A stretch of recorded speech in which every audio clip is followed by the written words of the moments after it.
Nya ang resulta na kay mahinay-hinay pangkagaanon. Bisa di ka mabiya sa kamaturan, pero ba nanuya na, dili na mainiton, di madasigon sa pag-alagad, hinahinay ng naanon. Naagay mga nibiya sa kamaturan, ilan yung giundas ba't pagpaligya ang kamaturan, pinaagi sa pagpaminaw o pagdapig sa mga apostata nga nagtuis sa kamaturan. Pinuyo silang nagpahibalo, mati na ko magsaksi ni Jehova, tangtangan ako sa listahan. Perting saya. Ilang iparter ang dako sa gamay. Ano mo gano'n?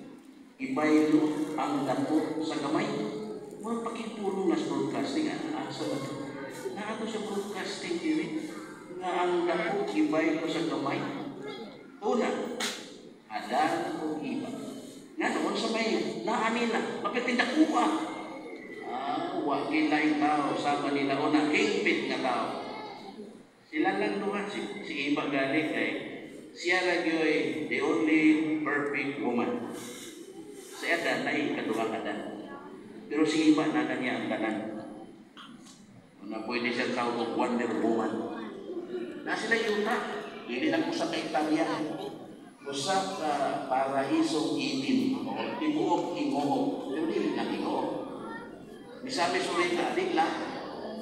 Mindanao, di lang. Adili Pilipinas, inyuning tibuok yuta, gam ini. Tiyaman niyo lang, ihatagan sila tibuok yuta, usa ka planetang yuta, pero sa'y ibaylo nila. Usa lang kapaa sa mansanas. Tanawa yung apple ng mga silpo, di ba na pinahatan? Basta apple, may paak. Ibaylo lang ni Adan o iba sa usa ka paak. May trato. Napay lang yung planeta, ibaylo. O, kinakuha ng Earth. Papapili ng Moon, anang Mars, kay gusto sa mo ang anak. Wala po na.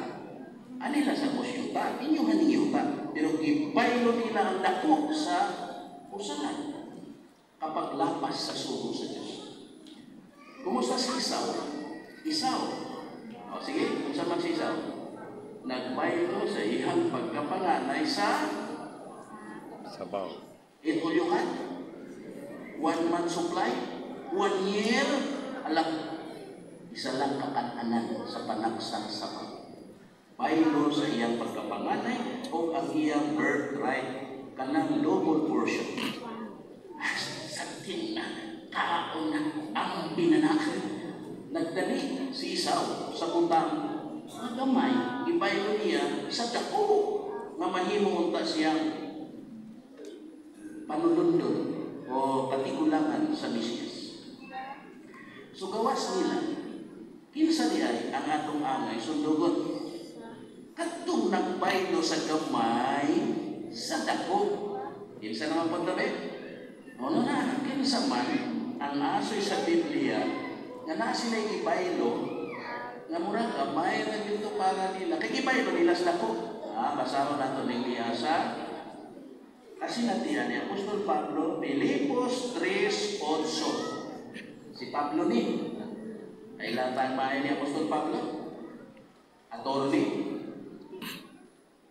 Maayo-kaayo sa religiyon niya. Diputado. Ilado. Bright. Pero sa may iyang paglantaw at ito mga butangan. Versikulo 8. Gani, iisip sa ko nga walay pulos ang tanang butang tungod sa pagkalabawang bilis sa kahibalo kang Kristo Isos na akong Ginoo. Tungod niya, ibiyan ako ang tanang butang o iisip kini nga basura aron akong maangkon ang Kristo. O naon sa natong iyang pagkapakila, pagka-bright, pagkamugado, basura.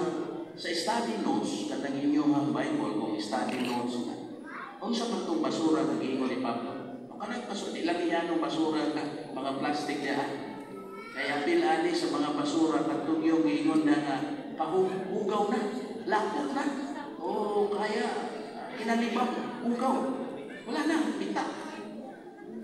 Ano man itong tanan, kaya man itong ibaylo, na asay nakaplagan nga paglahok sa gingharian. kaning maangkon niya ang kamatuoran. May labot sa misya ni Gingharian. O asa na karon naglingkod si Pablo? Sa tila ni Gamaliel? Wrong. Tapat na sila ni Kristo, hari sa Gingharian. Sumoto, gamay, nagipay niya sa dako. Mga apostoles, itong nanagat, Simon, Pedro, Juan, mananagat, na negosyo, nindot ang ilang fishing business. Ay, wala, ibiyaan ng tanan, italigdan, kay musunod sa ilang magtutudlo, mangisdag mga tao. Mautoy ilang ipay, atong gamay na ginansya, managat usahay, naikuha, usahay, zero, waikuha, pero dire kang Kristo, mangisdag tao, makakita kang tao buhi nga mapdala sa paraiso. Usa, likayan yun nato ang bisan unsa nga magpawalay dili sa kamaturan. Kinahanglan tang konbinsido nga di yun nato ni ibaligya.